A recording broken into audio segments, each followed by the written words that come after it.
Hey, Happy Campers, Todd here at Great American RV SuperStores, and we're doing a technical walkthrough today on the Jayco J-Feather. This one in particular is a 27MK, but this will pretty well cover everything that goes into a J-Feather as a whole for all of your floor plans.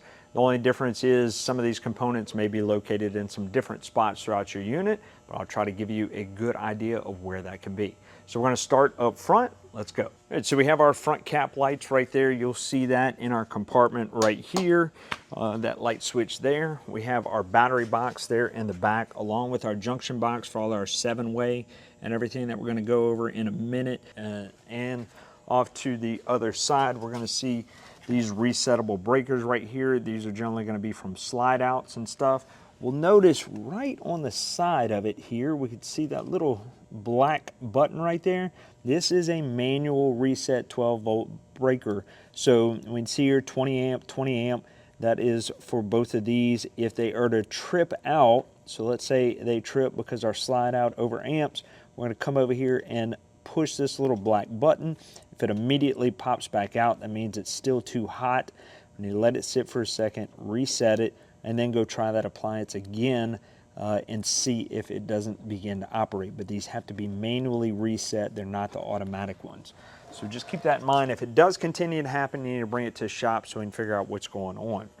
All right, in the front, talked about it, our 7-way plug. That is what transfers all of our turn signals and everything from our vehicle. It also has a battery charge line that'll lead to our battery and charge it while we're traveling down the road, and then of course our electric brakes as well. There's no fuses in line on this side of it. Any fuses for all that stuff are going to be under the hood of your towing vehicle that you have. So if your lights or something isn't working, you want to check that fuse first and then go from there and check maybe your 7-way plug or your junction box to see if there's any issues there. Here we have our lanyard for our breakaway box down here. This needs to be hooked on a separate little clip and hooked to your receiver hitch, not on the chains, not on the hitch itself, anything like that, because what happens is we want this, if something happens to our hitch, we want this cable to go with the truck, pull this pin out, and if we have a good 12-volt battery in our unit, it will activate our brakes on our trailer and bring the trailer to a stop. So if we don't have a good battery in there, obviously there's not going to be any voltage in there to distribute that 12 volts to our brakes. So we want to make sure we have a good, well-maintained, charged up battery whenever we hit the road. Of course, we have our safety chains, our lock pin, all that kind of stuff. We have our 12-volt jack right here. We'll notice that we have up and down and a little light on the front. If we have our light, it turns off and on. That means we have 12 volts, right? So that's a good indicator there. If this isn't working, we have good 12 volts, our light turns on, but we hit our buttons and the motor's not doing anything, we do have an override for this. We pop that cap off right there, put our handle in right here, line it up, and now we can operate this jack up and down like that to get us out of a jam. And then we want to go ahead and put this back on. I do not recommend putting an impact on here. There's plastic gears in here that will end up stripping out that system. We certainly don't want to do that. These handles are given to you. They're generally in your compartment. Okay, we have our crank handle for our stabilizers. We'll tell you about, show you that here in a minute. And then of course you have your override there. So back up to the front, we have our propane tanks right here. Let's pull that cover off. All right, we have our cover off. It is accessible, pulling those little knobs right there and loosen them. You can flip this top up to be able to just turn your tanks off and on. Now these come with some gauges on them. Not all of them do. That'll tell you what the status of that tank is.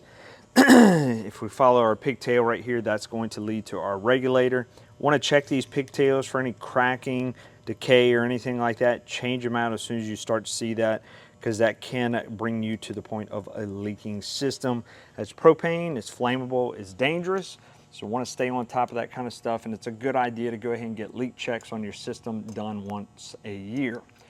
Over here, our dual propane regulator. As we can see, we have a little selector valve. That selector valve has an arrow on it pointing at which tank we are using. So the way it works is we turn both of our tanks on. We choose which tank we want to feed off of first, and it's going to pull from this tank, okay?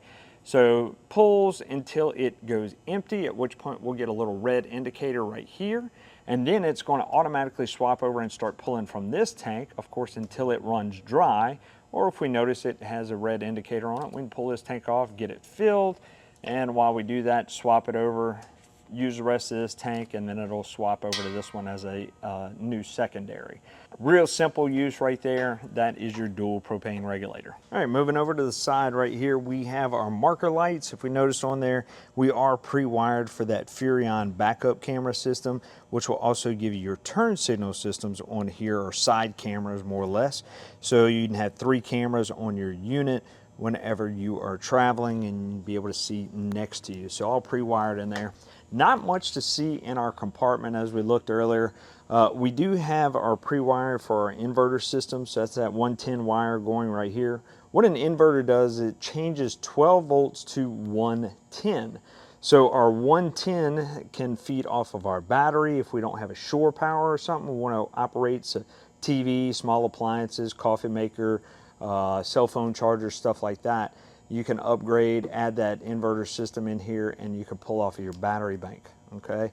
Off to the right, speaking of batteries, we have our battery disconnect. We go ahead and shut that off. That disconnects our 12-volt system.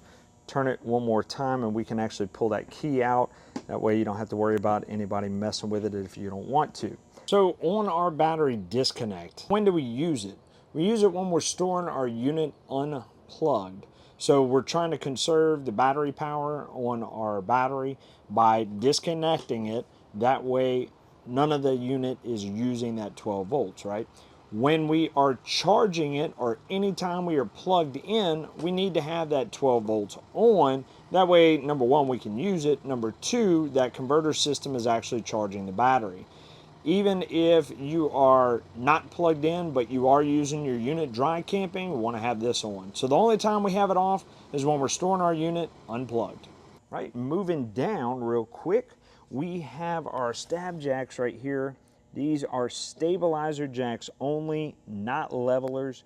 So the first thing we want to do is, when we're back into the site, get some leveler blocks, the stacker blocks, and put them under our tires to level our unit from left to right. Then we use our ton jack in the front to level it front to back. Then we can go ahead and put these down. We undo our little clip off the foot of it. And then for these, you can use a crank handle, or you can go ahead and use your impact.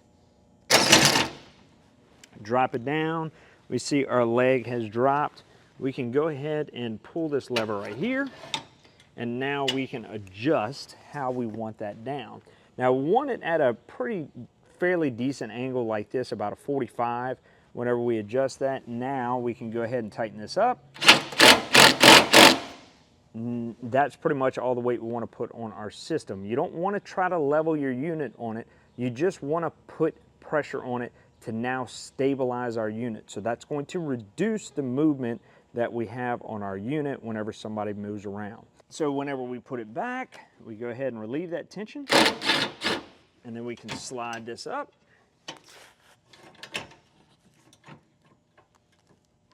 A little difficult to do with one hand, right? Get it locked back in. Now we retract it the rest of the way. Then we clip our little clip back on this hole right here. Just in case this backs off, that will keep it from falling and hitting the ground while we're traveling. Moving up to the right of our compartment door, we're going to notice our quick fill right here for our fresh tank. We can hook our water hose up to this, turn it on, and that will fill our fresh tank. Now that fresh tank can be drained as well. We'll notice on the bottom of our unit, we have our white valve right here that leads over there. We see that white valve in the middle, our pull handle right here. We open that up, we can drain that fresh tank. So our fresh tank is our onboard water storage for our unit. If we go somewhere we don't have a city water connection to be able to supply water to our fixtures and stuff, we can go ahead and pull from there by using our 12-volt water pump. We'll show you where that is and how to operate that when we get inside. But we don't want to leave that water in there for an extended period of time for two reasons. It is going to be more weight on your unit, and it is also going to get stagnant in there as well. So we want to drain it when we're not using it.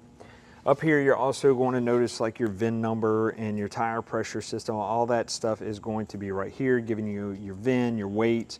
Another cool thing is if you call the manufacturer, give them the last 8 of your VIN, They can give you a lot of information on your unit and where some of these items on the inside that we'll talk about, maybe your water pump or controllers, stuff like that, where it is located in your unit if you haven't been able to figure it out from this video. So a little cool trick right there. Manufacturers are generally there to help you.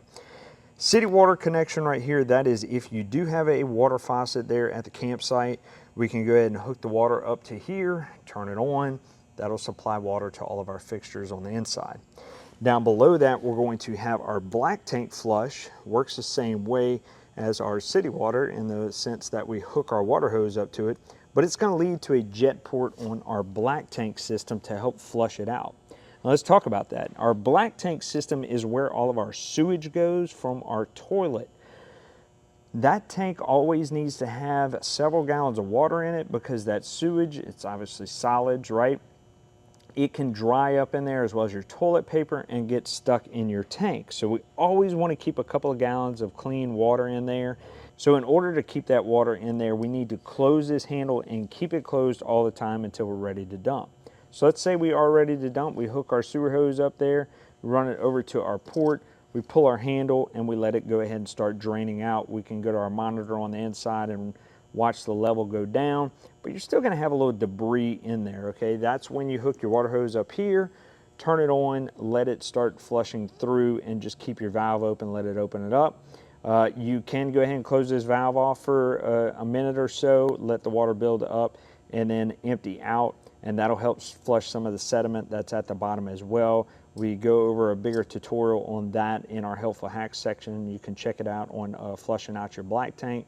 Then when we are done flushing out our tank, we're satisfied with that, we want to close this valve back off, and then we want to add several gallons of fresh water to it. We can do that by letting that black tank flush run for a little bit longer, but be mindful, if you let it run too long, it will back up into your unit. Or you can go ahead and shut your black tank flush off, go to your toilet, and just hold that toilet pedal down until you put several gallons of water in there. Then add your chemicals, and that'll help degrade whatever might be left. Now this one is our gray water tank. Our gray water tank is our showers and our sinks and stuff like that. So no real solids except for a little bit of food and stuff from your galley sink. That'll be in there. Really easy. We just open that one up, let it drain. A lot of people like to do their black tank flush first, then do their gray tank because it'll help kind of clean that hose out a little bit too. Whatever your preference is, go for it. Now for our gray tank, we can leave this handle open as long as we have a hose hooked up to it and going to our port at the campsite. You can leave that valve open all the time so you don't have to worry about filling it up and having to come dump it every time, you know, you have a family of 3, 4, whatever. It doesn't take long to fill those tanks up, so you can just let it drain out all the time if you wish. Up to you. And you don't have to leave any water in the gray tanks. You can go ahead and empty them out all the way. Down on our unit, you're going to see some wires popping out of the axle. That's for our electric brakes on our trailer. On our slide out for this one, we're looking at an electric slide. So we have a ram system on that far leg over there. Kind of see that piston down there. That is going to an electric motor on the inside that drives this slide out in and out. And of course you had 2 arms, but only 1 motor to run it in and out. This little cable right here holds our wiring and everything that goes into the slide out from dragging on the ground. So speaking of that particular slide out, we're on the opposite side of it right now on the driver's side, passenger side. And we'll notice sticking out of the frame right here, we have an override. So that's that little post sticking out right here with a 1/2-inch nut on it. Get a 3/4 inch socket, put it on there, and we can actually drive that slide out in manually. It does take a little while, and you can put a little impact on there, your crank handle, whichever one you choose, and run that slide out in or out if that motor has ever failed. Now that's one of 2 types of slide outs that you're going to have on your unit. The other one is going to be generally a cable slide, which will have cables on the top and bottom on the slide out. We'll see our motor on the inside on the top end of that slide out. A little bit more of a process to override that. We do have a video for that in our HAPS Helpful Hacks section that goes over that in more detail. The third slide that you may or may not see on this particular type of unit is a Schwintek slide. If you have one of those, there's going to be a controller for override on that. You can find that video on our HAPS Helpful Hacks section as well. Now, here on the back, we do have our furnace, 12-volt powered, propane to heat the air, accessible from our screws right here to be able to check it out if we wish. Generally, a service tech would do that.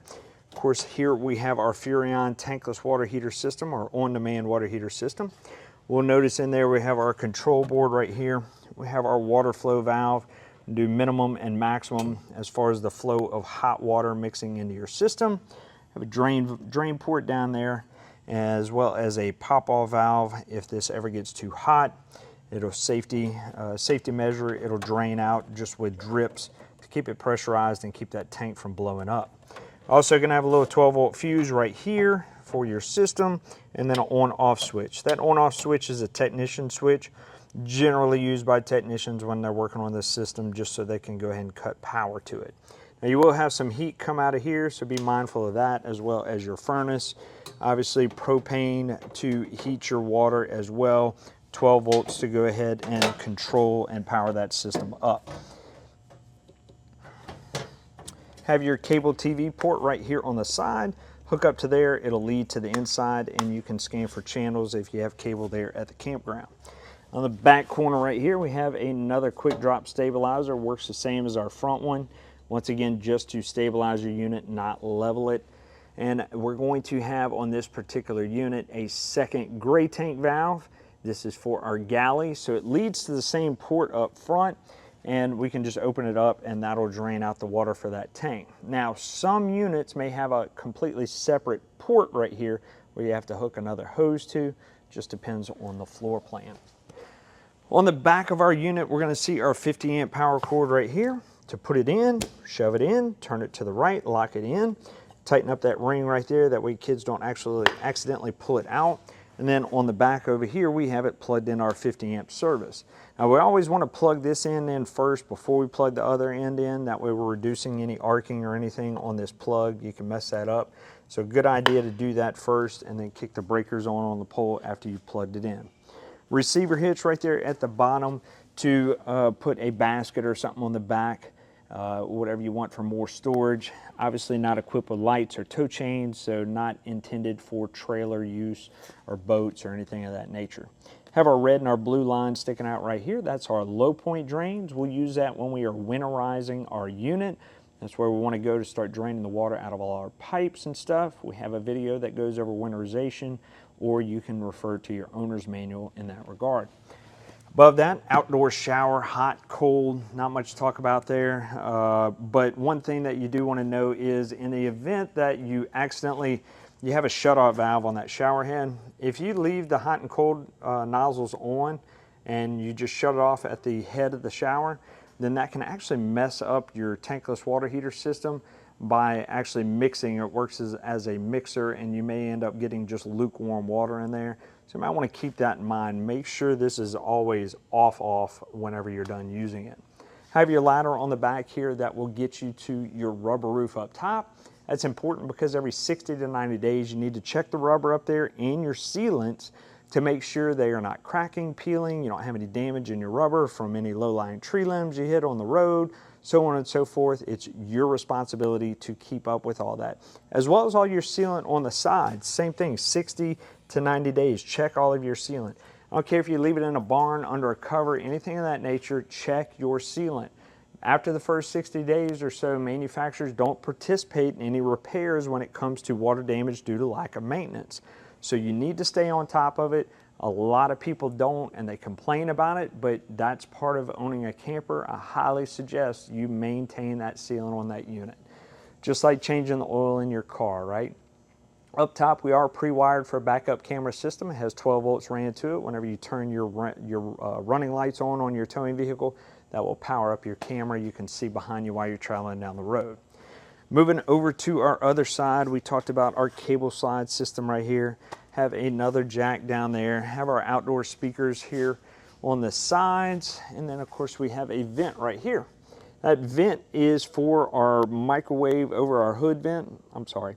That vent right there is over our range. So it is a range hood vent. We turn that fan on, we can ventilate out, but we'll notice two little tabs in there on the left and the right. We need to make sure that we open that vent by pushing those two tabs whenever we want to use it. When we're not using it, close it up so no rodents can build any nests in there. Over on the side, we do have a port. We can go ahead and put a TV out here.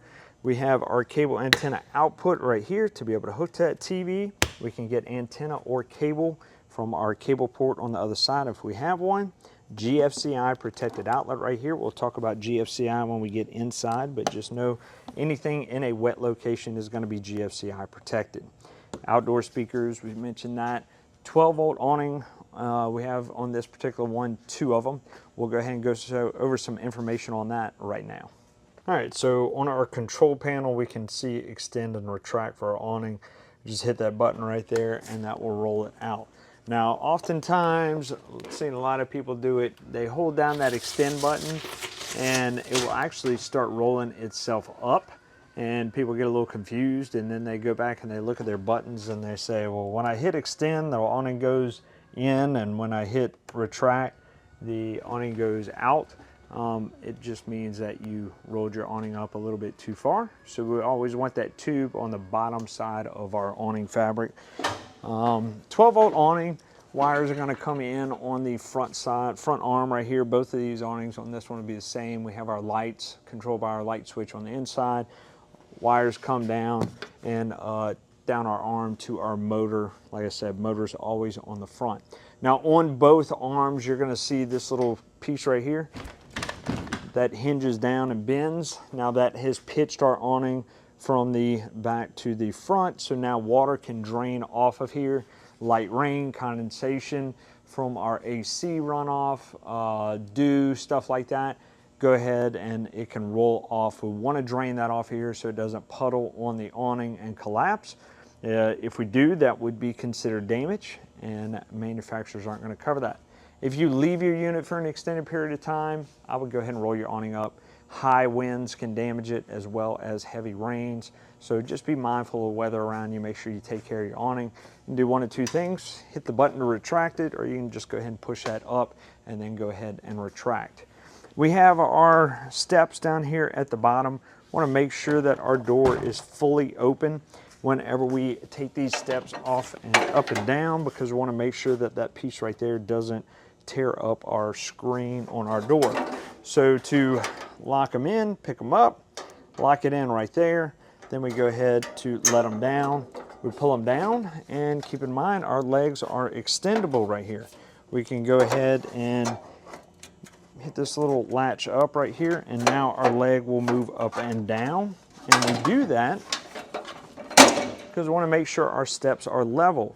And we do that after we've leveled our unit out, of course. Then we make sure our steps are level. Want a nice even flush threshold right here so our door will close properly, and also want to make sure that we're not making any impact right here from this frame to this frame and damaging our door. So make sure that we're doing that after we level out our unit. Have a little switch right here that controls our lights down there at the bottom below our unit.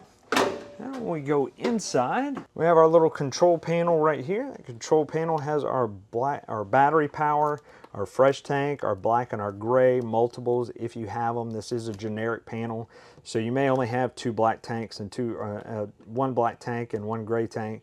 On this one we have 2 gray tanks and 1 black tank, so that second one is just going to be to nothing, right? So to give you the levels of everything right here on the side, when we flush our tanks, we should see everything start to go down. We have our water pump right here. That water pump is going to pull from our fresh tank. If we don't have any water in our system, we want to make sure that water pump is off so it doesn't burn up the pump in there. That is an on-demand pump, so if you hear it running and none of your faucets are on, it's one of 2 things. You have a leak somewhere or your tank is empty. Both cases you want to go shut that off and investigate. If you are hooked to city water, water pump off, you don't need it.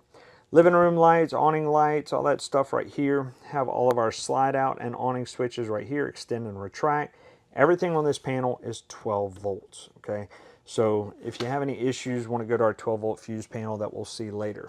This is for our tankless water heater right here. To turn it on, hit that on off button. Now we can set the temperature that we want that water to be when it comes out. When we kick it on, this little flame icon right here will turn on, and then it will begin to heat that water as it flows through there. It takes a little bit. That water will eventually come up and meet that temperature. Over here to the side, we have our Go Power solar controller. We are equipped with solar on this unit, and all this does is transfer solar power into charging power for our battery in the front. Nothing you really need to mess with in here unless you start changing your batteries and everything. Then you want to go in here and make those changes. I'm not going to go too deep into that. You can check your owner's manual because not too many people change that out, all right? That can go into a whole nother conversation. We have thermostat right here that can control our AC in our living room. To turn it on, we hit that button right there and just turn it to the right. We see cool, and then we also see heat, and then we see cool heat. So we'll go over those options right now. We have off, cool. So if we want it to cool, we hit that button again. We have high and low auto. We also have high and low. Now auto means that fan is going to turn off and on when our AC compressor turns off and on. And when it's on auto, either in high fan or low fan, whatever we choose. And then if it's just high or low, that fan will run all the time regardless of whether compressor is on or not. So the air may not be cooling while it's running. So up to you which one you choose. Once you are in there, you go ahead and adjust our set to temperature by turning that knob right there. You see our set to temperature change. Then we just hit that button one time, and then we'll see our set to temperature there, our room temperature there. That's it. We go to heat. Boom, same thing, set to temperature, and click it. Have our room temperature right there. We're good to go.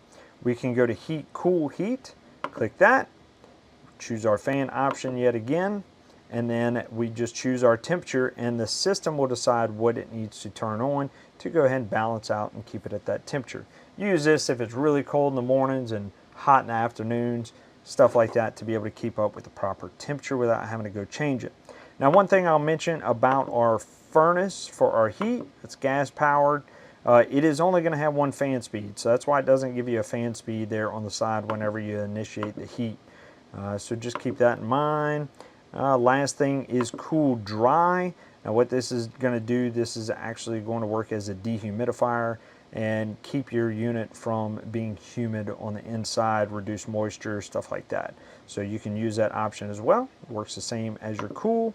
Set your temperature and it will run within a few degrees of that, and just not as often as your regular cool option would. All right, going into our bedroom. Our bedroom on this particular one have some storage and stuff. You're gonna have a television bracket right here to be able to mount that TV where the sticker is. We're gonna see a cable hookup that will go to your antenna and cable. You'll have that in the bedroom. On your rooftop air in here, you're gonna have a manual control, thermostat, cold and hot. And that the hot is if this one actually has a heating element in there. From the manufacturer, you're generally not going to have a heating element on these. That would be some aftermarket that you would have to purchase in order for that to operate. And then of course you have your fan speeds right here. This air will come out of your ducts there at the end. And then we have filters right here for our return. You want to clean those filters off fairly regularly. Now these sealing ducts right here will be coming from your living room AC because it is a ducted unit. This is a non-ducted unit, so it doesn't connect to these right here. These will only work off of our ceiling, off of our AC in the living room. We'll go over a little bit more about that when we get in there. Have our bed, obviously. We have wireless charging over there on the side, stuff like that. All common stuff you'll see. On this particular unit under our bed, we'll see our water pump positioned right here. Sometimes it may be in a little compartment, okay? Sidewall, you may see a little panel with screws in it. Under drawers in the kitchen. Different places throughout your unit. Easiest way to identify is turn that water pump switch on. You're gonna hear it vibrate, and that in that area you should be able to identify your panel or drawer or something that you need to pull out to be able to find it. So our water pump, we're gonna have our in right here and our out right here. So the in is from our fresh tank, and we'll notice that little filter right there with a screen. We need to go ahead and check that every so often and clean that out. It will get a little green and stuff. We want to go ahead and take care of that, keep it fairly clean. Out, of course, that's going to go out to all of your fixtures. And notice this is 12 volt powered. We got our two wires right here. We can check for 12 volts at that pump if it's not working. If not, then we go to our 12 volt fuse panel. We'll show you in a little while. This line right here is for winterization. The long and short of it is you're going to take this, you're going to put this into a bottle of antifreeze. You're going to turn that valve right there at the bottom to the clear line and then kick your water pump on, and that is going to pump antifreeze into your unit. Once again, more specifics on that in your owner's manual or in our how-to video on our HAPS Helpful Hacks section of YouTube. Let's move on into our bathroom real quick. Bathroom, we'll notice our shower head on-off switch there at the top. Hot and cold right here, drain into our gray tank. Accessible through our little bottom right here, we have our P-trap. Now we go ahead, we want to check those kind of things, the P-traps under our sinks and stuff, because expansion and contraction during heat and the cold, during the winter and the summer can lead to these fittings and stuff getting loose. So we want to check that kind of stuff as often as we can up under our sinks, all our pipes, for little drips and leaks that can tend to cause some damage, okay? So good little tip there as far as maintenance on our unit. Up at the top, we do see a fan in our bathroom, operational by a little switch there on the side or on the fan itself. We want to use that when we take showers, try to reduce the heat and humidity in here, reduce the opportunity for mold and mildew as well. Up here we'll see our GFCI. Now this GFCI is going to control all of our wet location outlets. If they get wet or they're overamped because we have too many griddles, coffee makers, heating elements of any type plugged in, this is going to trip. When it trips, a little red light will come on right here. All we have to do is come over here and reset it. Now it's not going to reset unless we have 110 power, so keep that in mind. And if we reset it and it trips right off the bat, that means the outlet's wet or we still have too much stuff plugged in which case we need to go unplug it and then try to reset it again. They can also go bad, so if you've tried those things, then more than likely that system is bad. Next is our toilet right here. Pretty safe and simple to use. Got a little pedal there at the bottom. That's how you make it flush, right? So we're only using number one and number two. Number one, we got liquids, right? Flush it down the drain, send it. Number two, we got solids and toilet paper in order to make sure that it has enough water to flush it down to our black tank. We want to barely push that pedal down right there, and then our bowl will begin to start filling up with water. We want to fill it about 1/2 to 3/4 of the way. Then we send it, and that's just to make sure we have enough water to send those solids down to that drain. This is where we'll also drop our chemicals in order to go ahead and treat that tank. Moving into our living room, we have that center AC system that's controlled by the thermostat. It looks a little different than the one that we found in our bedroom. We'll notice these vents right here open and close. These are quick dump vents. If we want to cool this area off quickly, we go ahead and open those up. If we want the air to circulate through our vents in our ceiling, we need to make sure that both of those are closed. Then it will begin to come out of those ducts in the ceiling and distribute it throughout our entire unit. Over to the left of that, we have our smoke detector, good for 10 years. Make sure we change them out whenever needed. We want to go ahead and check it, that little alarm on there, and make sure that it's working. It is powered by a 9-volt battery, so make sure we're checking that every daylight savings, right? Over on the wall, we're going to notice our fuse panel right here and our 110 breaker panel. We'll notice our fuse is here. We see a little red light right there. That means that we have a fuse missing or it's burnt out, so it's a good indicator about your fuses. See down here on the bottom, everything is labeled as far as our fuses and our breakers.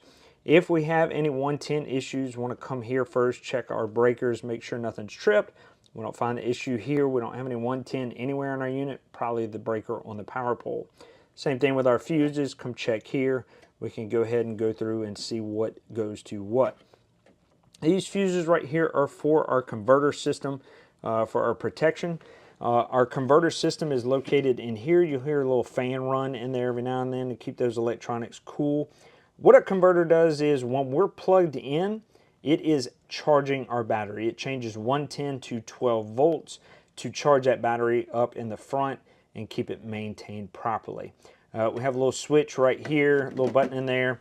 That button is to be able to change from lithium to lead acid or lead acid to lithium, depending on if you've changed your battery to something different in there. You can go ahead and swap that over and it is going to charge it a little bit differently, okay? Over here to the side, this particular one, we have a TV lift, 12 volt operated. We saw that on the fuse in there. Not all of them are going to have that TV lift, obviously. We do have a fireplace. Most of these J flights do come with a fireplace. We can turn it on. We have different light modes. That's what that L is for. L4, L3, L2, L1. And then we also have a timer over here on the side, 8 hours. 1, 2, 3, 4, 5, 6, 7, 8, or off. That'll turn the timer off, and then shut the system down once it reaches that point. We have our actual heat portion right here. That's the little squiggly line. That brings our temperature up, and that will actually start to turn electric heat on and heat our area. If we prefer that over gas, we can do that. We have our up and down arrows right here, and that will go ahead and adjust our temperature. Okay, we'll notice at one point it says on. That just turns the heat on and lets it run, okay? Turn it off, and that goes to our temperatures.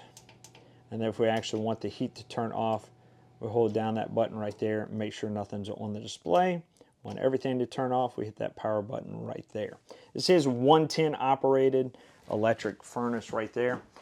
Over here in our kitchen, just our normal cabinets and everything right here. These cabinets, like I said, they can come out. You push these little tabs right here on each side, and there may be something accessible through the back sometimes, water pump, so on and so forth. Just depends on the layout of the unit.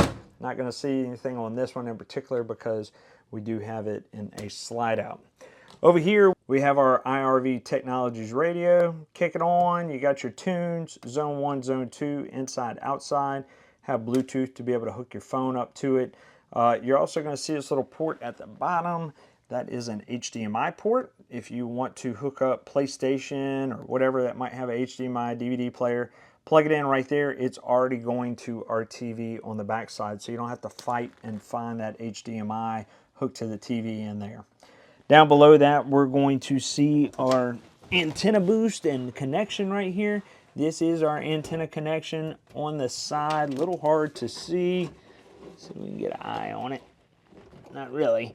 But there's a little button here on the side. That button is going to turn a little green light off and on. That light indicates our antenna booster. When our antenna booster is on, that green light will be on. We want that antenna booster on when we're scanning for antenna channels, and off when we are scanning for cable channels. If we don't turn it off, it's going to scramble those cable channels, so keep that in mind.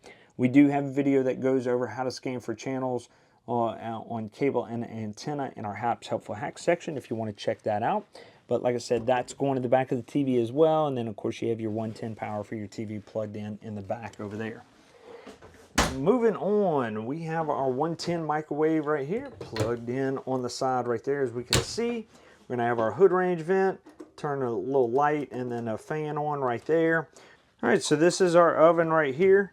We want that glass top down when we travel and up when we cook. Put our pots on here. Pick our designated burner. We'll come over here, turn it on. We have it on oven right here. Push it in, we'll hear that igniter begin to ignite, and then we just turn it on high. And then eventually that is going to light up. And we have some air in the system, and generally you're going to have air in your system if you've stored your unit for an extended period of time and you're just turning your propane on. Very common, takes a little bit of time for that propane to light at your stovetop. It's a good idea when you do first turn that propane on to come here to burn the air out of that system before you go on to do things like run your water heater or your furnace, because those will actually go into a fault versus this where you're manually operating that valve. So good idea, come here first, bleed the air out of your system if you've stored your unit for an extended period of time, and you can get that right. For our oven, turn it on. It'll give you your current temperature, then you hit temp right here, and then we can adjust what we want it to go to. We can also adjust our timer right there off to the side. Once again, we have our current temperature. We're going to go to our oven knob here. We see pilot and auto. soon as we push it, we hear the igniter start down there at the bottom. Want to hold down pilot until we see where that spark is coming from. We see it actually light. Once it lights, want to keep holding that button down till it lights. Hold it down for another 30 seconds or so, let that thermocouple heat up. Then we can let off of our knob, and then we can go to auto right here, and then it will put it at whatever temperature we have designated for this system. We're ready to turn it off, and we also need to hit our oven button right there to turn it off as well. Turn our lights off and on. When we do have our lights on, it will give you a red indicator letting you know that valve is on. So a little safety deal right there. Now your refrigerator may not be Envision, it may be something different, but more likely it's going to be a 12-volt refrigerator pulling off of your battery system. This one in particular, we can go ahead and change our settings right here for our fridge and freezer. Up here at our control panel, we can turn that system off and on by holding down this button here. We can adjust our temperatures as well by holding down our fridge or freezer button, then just hitting it one at a time, and it will adjust that temperature up and down until it resets to 34. Same thing with our freezer, and we just leave it alone and it is set. That's pretty much it on our fridge. On our freezer portion, it is going to freeze in here, right? And this goes for if you have an outdoor fridge or freezer on your unit as well. That one will actually be 110, this one's 12 volts. So anytime you have your unit on, it is going to freeze in the freezer, right? That's what it's supposed to do. Problem is when it defrosts, you're going to collect water down there at the bottom, and that water can drip out and damage all of our wood paneling around our fridge. Customer responsibility to make sure we clean up all that whenever we store our unit, and then also that helps reduce the risk for mold and mildew in there as well. So make sure you're protecting your unit by storing your fridge properly. We're going to see numerous outlets around our unit, 110, USB, USB-C, stuff like that. Not uncommon. All that's going to go to all of our 12-volt system and our 110 and our breaker system. We're also going to see a COLP detector in here. That is going to be in the hallway on this one. And we're going to see a little green light that indicates that it's powered up. This is 12-volt powered, and it's hardwired into your battery system. Have a little test button right here on the side. It also has an expiration date on this particular one. If we unscrew those screws, looked on the back, we're going to see that expiration date good for about 5 years. Once it expires, we need to go ahead and change it out. I say a good idea to test that, make sure it's operating to keep you safe. Our recliners over here to the side, those are going to be 110 powered. If they are powered, this one in particular is pull handled. Your power ones may have lights and stuff on the side there as well. Once again, all 110 powered on there. Your dinette booths will generally fold down into a bed as well. We remove our cushions there on the side. We see our little bumpers there at the bottom, and this table will lay down. In order to do that, click that over right there. And the easiest thing that I've found to do is put our feet on this, and now we're going to pull this to us. This will collapse. We drop it down on there. Then when we are ready to put it back, feet on here, lift up on that table, push it back until it locks in like so. That wraps everything on our Jayco. Hope you got some good information on it. Like I said, your floor plan is going to differ from one to the next. But we try to do just a general walkthrough, giving you information on your particular Jayco. Hopefully we did. If you have any questions, anything like that, let us know down in the comments. Give us a like and subscribe for the next video. I'll give you the tip again. If you have a deeper dive that you want to go on specifics of where those components may be located on your unit, get the last 8 digits of your VIN and call Jayco, and they'll be more than happy to help you track that down. And also we have deeper dive on troubleshooting and fixing other stuff in our YouTube, on our YouTube account for Great American under the Hap's Helpful Hacks section.